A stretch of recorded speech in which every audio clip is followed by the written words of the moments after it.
Unsure of your dream? Study abroad destination? Clear your doubts. Videsh Consult. Call 9676502888. Needs మనం identify చేసుకోవాలి. ముందు మనల్ని మనం తెలుసుకోవాలి 100%. అవును. ఓకే, ఎలా తెలుసుకోవచ్చు మనకి ఏం కావాలి అనేది? ఒక రిలేషన్షిప్లోకి వెళ్ళాము అనుకోండి, అక్కడ మనం మన బిహేవియర్ని బట్టి వాళ్ళ గురించి మన గురించి కొంత తెలుసుకుంటాం కదా. సో తర్వాత అవసరాలు కలవట్లేదు, నీడ్స్ మెట్ అవ్వట్లేదు, బ్రేకప్, అప్పటికే మనకు కొంత అవగాహన వస్తుంది మన గురించి కూడా. సో ఆ తర్వాత నెక్స్ట్ రిలేషన్షిప్ ఇలా కంటిన్యూ అవుతుంది ఇప్పుడు ఉన్న జనరేషన్లో, because we don't have patience. అవును. సో ముందే ఒక రిలేషన్షిప్లోకి ఎంటర్ అయ్యే ముందు మన అవసరాలు ఏంటి అనేది ఎలా తెలుసుకోవటం? మీ ఫేవరెట్ వెజిటబుల్ ఏమండి? కూరగాయ, పొటాటో. మీకు తెలుసు కదా అది. అవును. సో మీరు షాపింగ్కి వెళ్తే తప్పకుండా పొటాటో కొంటారా? అవును.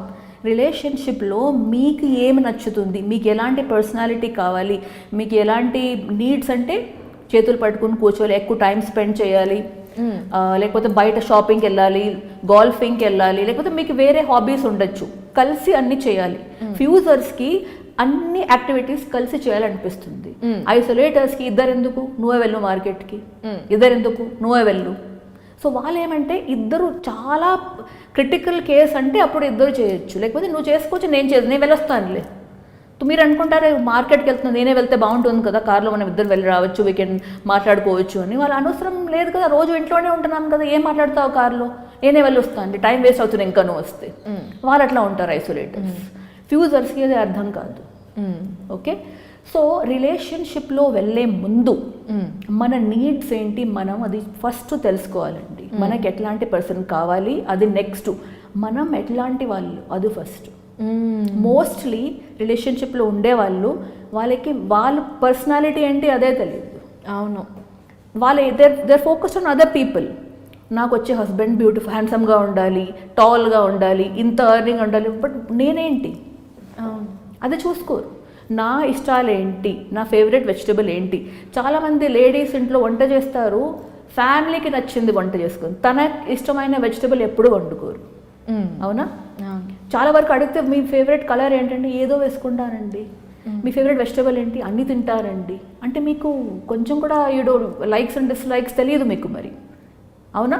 So you need to identify. మీరు చూడాలి మీకు లైక్స్ డిస్లైక్స్ ఏంటి, మీకు బిహేవియర్ ఎలా ఉండాలి, తర్వాత మీ హాబీస్ ఏంటి, అండ్ మీ కెరియర్ గురించి మీ అంబిషన్ ఏంటి, మీ గోల్స్ ఏంటి, మీ లైఫ్ పర్పస్ ఏంటి, ఇవన్నీ తెలవాలి. అలా ఊరికే వెళ్ళిపోయిన తర్వాత తెలిసేది కాదు. కంపాటిబిలిటీ ఎలా వస్తుంది? మీ వాల్యూస్, మీ పార్ట్నర్ వాల్యూస్, కాబోయే పార్ట్నర్ వాల్యూస్ మ్యాచ్ అయితేనే it is a fulfilling relationship. ఇప్పుడు వాళ్ళకి డ్రింకింగ్ ఇష్టం అనుకోండి, పబ్స్ ఇష్టం అనుకోండి, మీరు కొంచెం స్పిరిచువల్ సైడ్లో ఉన్నారు, బట్ యూ లైక్ ఇట్, మీరు ఆల్రెడీ ఐ లవ్ యూ చెప్పేసుకున్నారు, అయిపోయింది ఆ స్టేజ్. అవునా? ఇప్పుడు మీరు చూస్తున్నారు ఈ హ్యాబిట్ ఏదైతే ముందు ఓకేగా ఉండేదో ఇప్పుడు మీరు అది తట్టుకోలేకపోతుంది, నచ్చట్లేదు, యూ కెనాట్ స్టాండ్ ఇట్. రోజు సాయంత్రం అవగానే అక్కడ డ్రింక్స్ వేసుకుని తాగటం, టీవీ పెట్టుకుని, అండ్ మీకేంటంటే ఆ టైంలో you can talk something, or బయటకు వెళ్ళొచ్చు, లేకపోతే వేరే ఏదైనా చేసుకోవచ్చు. కానీ రోజు ఇదే రొటీన్ అవుతుంది. రోజు సాయంత్రం అవగానే అక్కడ గ్లాస్ పెట్టుకుని ఎన్ని పకోడీలు చేసుకుని రమ్మని చెప్తారు, మీరు చేస్తున్నారు, ఇస్తున్నారు, అండ్ మీరు చెప్పలేకపోతున్నారు. ఓకే, చాలామంది ఏమనుకుంటారు, లవ్ ఒక మనిషిని మార్చేస్తుంది, నా ప్రేమ అందరినీ మార్చేస్తుంది. సో ఇప్పుడు తాగే వాళ్ళు తాగడం మానేస్తారు, కోపంగా ఉండేవాళ్ళు కోపం తగ్గిస్తారు, బట్ అది కుదరదు. ఎందుకంటే చిన్నప్పటి నుంచి వచ్చేది అది నీడ్స్. ఆల్కహాల్ మనం చిన్నప్పుడు తాగం, మీ క్వశ్చన్ అది ఉండొచ్చు. ఆల్కహాల్ చిన్నప్పుడు తాగం కదా, చిన్నప్పటి నుంచి ఎలా వస్తుంది? చిన్నప్పుడు అడిక్షన్ మీద చాక్లెట్స్ ఉండొచ్చు, స్వీట్స్ ఉండొచ్చు, ఐస్ క్రీమ్ ఉండొచ్చు. అడిక్షన్ అనేది చిన్నప్పటి నుంచే వస్తుంది. నాట్ ఆల్కహాల్ ఆఫ్ కోర్స్, కానీ వేరేగా ఉండొచ్చు, రీడింగ్ ఉండొచ్చు, రిలేషన్షిప్ ఉండొచ్చు, ఫ్రెండ్షిప్. చాలామంది ఫ్రెండ్షిప్ చేసుకుంటారు, కట్ అయిపోతూ ఉంటుంది. సో ఇవన్నీ చిన్నప్పటి నుంచే వస్తాయి. So we should first know our self. మా వాల్యూస్ ఏంటి, మా బిలీఫ్ సిస్టమ్ ఏంటి, మా లైఫ్ పర్పస్, గోల్, మా కెరియర్, ఫైనాన్షియల్. ఇప్పుడు మీకు గుడికి వెళ్ళడం ఇష్టం అనుకోండి, మీ పార్ట్నర్కి హీ డజంట్ ఏథియిస్ట్ అనుకోండి, then it is not a match కదా. అంటే ఇలాంటి ప్రతిదీ ఒక్కొక్కటి డైసెక్ట్ చేసుకొని మ్యాచ్ అవుతున్నాయా లేదా అని చూసుకుంటే అది ప్రేమ ఎలా అవుతుంది అని చాలామంది అడుగుతున్నారు. అగైన్ చాలా మంచి క్వశ్చన్. మీరు రిలేషన్షిప్ ఫస్ట్ బిగినింగ్లో రొమాంటిక్ ఫేజ్లో ఉంటారండి. Romantic phase is a very beautiful phase. అందులో అన్నీ మర్చిపోతాం, దగ్గర ఉంటే చాలు. ఈ నీడ్స్ అన్నీ పక్కన పెట్టేస్తాం. ఎలా ఉంటే చాలు, దగ్గర ఉంటే చాలు. వాళ్ళకి ఏం గుర్తురావు, మనకి ఏం అంతే. గుర్తురావు. ఆ ఫేస్ దిగిపోతుంది, అది ఎప్పుడు ఉండదండి. It is like a passing cloud. అది ఆ ఫేస్ కొంచెం వెళ్ళిపోయాక ఈ నీడ్స్ ముందుకు వస్తాయి. ఆ నీడ్స్ ముందుకు వచ్చినప్పటికూ ఎవరు ఎంత కాంట్రిబ్యూట్ చేస్తారు. ఇప్పుడు నాకు బయటకు వెళ్ళాలనుకోండి, అండ్ ఐ రిక్వెస్ట్ మీరు వస్తారా నా వెంట అంటే నాకు వేరే అపాయింట్మెంట్ ఉందంటారు, then I have to go on my own. నేనే ఒంటరికి వెళ్ళాలంటే పార్ట్నర్ ఉండి ఏం లాభం? అవును కదా.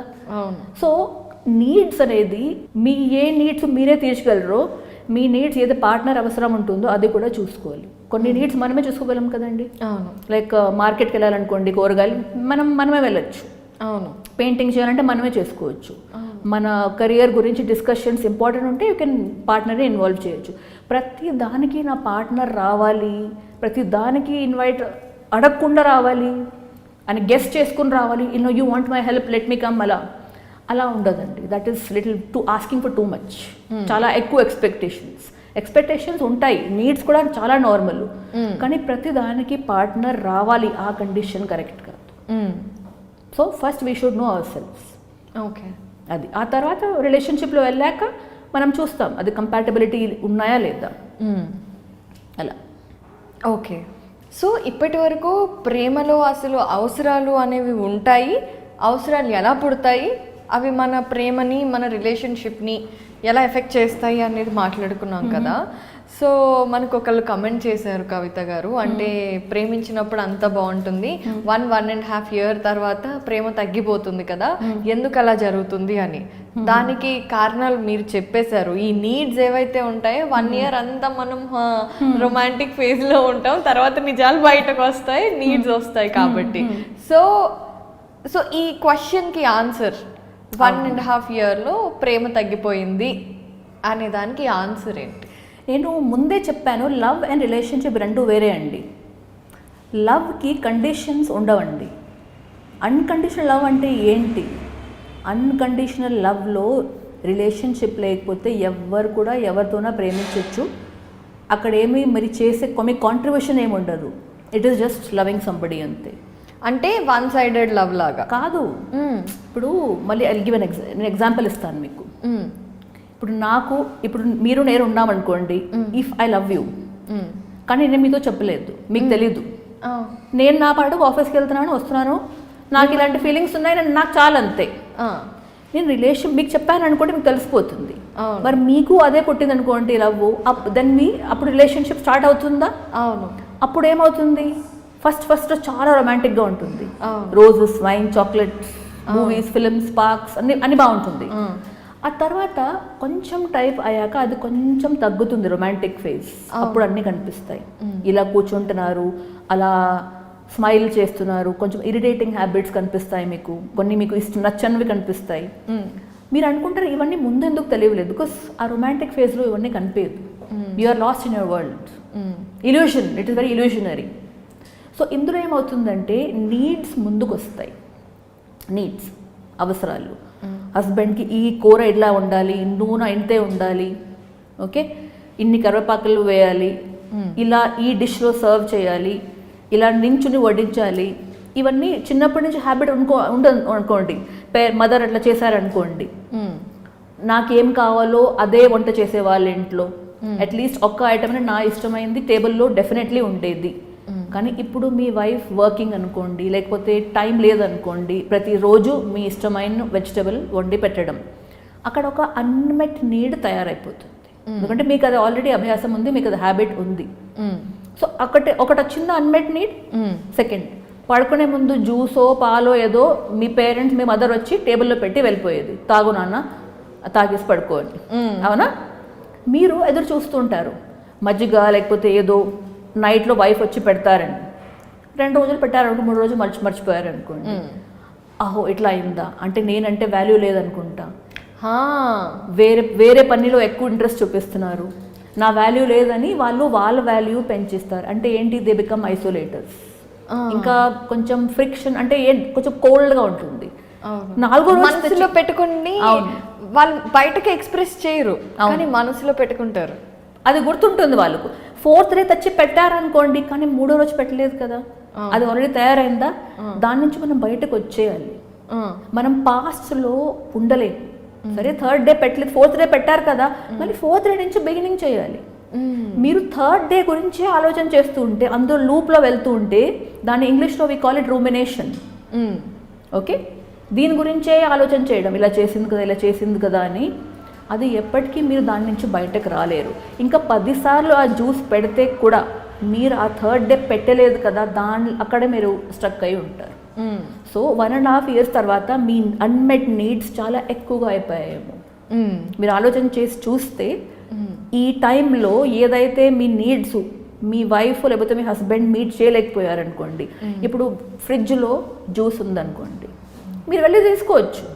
అవును, ఇంట్లోనే ఉంది కదా, పక్క వాళ్ళ ఇంట్లో లేదు కదా, వెళ్ళి తీసుకోవచ్చు. కాదు, వాళ్ళే తీసుకొచ్చి పెట్టాలి. మీరు వెయిట్ చేస్తూ ఉంటారు, ఇలా వస్తారు కదా, పెడుతుంటారు, అలా చూస్తూ ఎక్కడ ఉన్నారని. You will call them also. Late అయిపోయింది, తేలేదు, మీరు పోయి తీసుకొచ్చారు జ్యూస్, అదొక అన్మెట్ నీడ్. అంటే ఇట్స్ కాల్డ్ అట్యూన్డ్ రిలేషన్షిప్లో ఎట్లా ఉంటుందంటే, that's between parents and children. ఎలా ఉంటుందంటే, బేబీని చూసి తెలిసిపోతుంది వీళ్ళకి ఏం కావాలి, అభ్యాసంతో డైపర్ చేంజ్ చేయాలా అని చెప్పాను కదా ఇంతకు ముందే. సో అది ఈ ఏజ్లో ఎక్స్పెక్ట్ చేస్తే ఎలా అవుతుందండి? మనం చెప్పాలి. What is clear communication? నేను కొంచెం బిజీగా ఉన్నాను, 1 గంట అయ్యాక తెచ్చిస్తానండి, మీకు ఇప్పుడే అర్జెంట్గా ఉంటే మీరు తీసుకోగలరా, ఏమనుకోకపోతే తీసుకోగలరా అని చెప్తే అయిపోతుంది కదా. వాళ్ళక్కడి నుంచి ఏం సమాధానం రావట్లేదు, మీరు వెయిట్ చేస్తున్నారు. ఆ చిన్న అన్మెట్ నీడ్స్, చిన్న నీడ్స్, జ్యూస్ ఏం పెద్ద నీడ్ ఏం కాదు కదా, చిన్న నీడ్స్. మీరు బయటకు వెళ్ళాలి, మీరు రెడీ అయిపోయారు, మేకప్ అంతా వేసుకున్నారు, మీ హస్బెండ్ పేపర్ చదువుతున్నారు, ఒక కాల్ వచ్చింది. ఆ కాల్ ఇప్పుడే వస్తానని చెప్పారు, కానీ 1/2 hour అయిపోయింది. మీ మేకప్ అన్నీ బయటకు వచ్చేస్తాం, అక్కడే టెంపర్ రైజ్ అవుతోంది, కోపం స్టార్ట్ అయింది. ఆయన వస్తారు బయటకు, ఇప్పటిదా వెళ్దాం, ఇప్పుడు నేను రాను. అవునా? ఎందుకు రావు, 1 గంట అయింది కదా. కాదు, నాకు మేకప్ అంతా పోయింది, బాగానే ఉన్నావు, యూ లుకింగ్ బ్యూటిఫుల్, వెళ్దాం, నాకు ఇప్పుడు మూడ్ లేదు. మీరు వెళ్ళరు. వాళ్ళు వచ్చారు, వాళ్ళు ఏదో అనుకోరు. ఫస్ట్ మీ ఇంకో అన్మెట్ నీడ్, నాకు ఇప్పుడే వెళ్ళాలి, వాళ్ళు రాలేదు. సో ఇలా అన్మెట్ నీడ్స్ చాలా ఉంటాయి, చిన్నవి, రకరకాల ఏరియాస్లో. ఓకే, మీరు ఇంట్లో పూజ పెట్టుకున్నారనుకోండి, మీరు పంతులతో మాట్లాడారు అండ్ మీ హస్బెండ్ అంటారు, ఇప్పుడు ఎందుకు అవసరం, అవును మనం మనం తర్వాత చేసుకోవచ్చు కదా, ఎండలో ఎవరు రారు, ఇప్పుడు వద్దులే, మనము డిసెంబర్లో చూసుకుందాం. అయితే బర్త్డే పార్టీ మీరు సెలబ్రేట్ చేయాలనుకోండి, మీరు అందరినీ ఫోన్ చేసి కనుక్కుంటారు, ఇప్పుడు నాకు డబ్బులు లేవు, వేస్ట్ కదా బర్త్డే పార్టీకి, ఎందుకు చేయాలి, ఇంట్లో కేక్ కట్ చేసుకుంటే అయిపోయింది. సో మీ చిన్న నీడ్స్, మీ పెద్ద నీడ్స్, డిపెండింగ్ మీ ఏ నీడ్స్, అది మీరు ప్రతిసారి మీ పార్ట్నర్ చేస్తారని చూస్తే, ఇప్పుడు బర్త్డే పార్టీ, ఇప్పుడు మీ దగ్గర డబ్బులు ఉన్నాయనుకోండి, ఇఫ్ యూఆర్ వర్కింగ్, మీరు దాన్ని ఫైనాన్స్ చేసుకోవచ్చు. And you can request them, మీరు ఏమనుకోకండి, నేనే పే చేస్తున్నాను, మీరు రండి, లెట్స్ ఎంజాయ్, అంతే. సో ఆ నీడ్స్ ఏదైతే ఇలా జమ అవుతూ ఉంటాయి కదా, దానివల్ల లవ్ వెళ్ళిపోయింది అని అనుకుంటాం, కానీ లవ్ వెళ్ళదండి, లవ్ ఉంటుంది. అందుకే కదా రిలేషన్షిప్లో ఉన్నాము. అవును, కానీ గొడవ పడుతూ ఉన్నాం కదా, అది రిలేషన్షిప్ వల్ల. That requires contribution. మీరు చేయాలి, నేను కూడా చేయాలి, అప్పుడే వీ కెన్ సస్టైన్ ఇట్. అవునా కదా? అందులో చాలా వరకు నీడ్స్ ఏదైతే మనం చేసుకోగలమో మనమే చేయాలండి. ఎంత మనకి రొమాంటిక్ ఫీలింగ్ వచ్చినా కూడా ఒకరు రావాలి. మీరు సినిమాలో చూసే ఉంటారు, గ్రేప్స్ తీసుకుని అట్లా పరేయడం, యూ సీన్ దాట్, చూసారా? సో కొంతమందికి వాళ్ళ మదర్ ఫాదర్ ఎలా చూసారో చిన్నప్పుడు, కొంచెం అలాంటిదో ఎక్స్పెక్టేషన్స్ ఉంటాయి, ఇలా ఉండాలి. నేను చెప్పినట్టు ఇంతకుముందు ఎగ్జాంపుల్స్ ఇచ్చాను కదా. సో అలా స్పౌస్ కూడా, మీ భార్యాభర్తలు అలాగే ఉండాలని అది ఎలా ఆలోచన చేస్తామండి. They are different people. Hi, this is Isha Chavla. This is Manara Chopra. Hi, this is Kartikeya. నేను డైరెక్టర్ తేజ అని. Press the bell icon for more updates. For more such videos, please subscribe to iDream. For more videos, please subscribe to iDreams. For more videos, please subscribe to iDream. And you're watching iDream Media. Please like, share and subscribe to the channel. And don't forget to subscribe to iDream. Please subscribe iDream Media. Do subscribe to iDream. subscribe to iDream Media. Do subscribe to iDream Media. Don't forget to subscribe. Click on the button below. Don't forget to subscribe to iDream.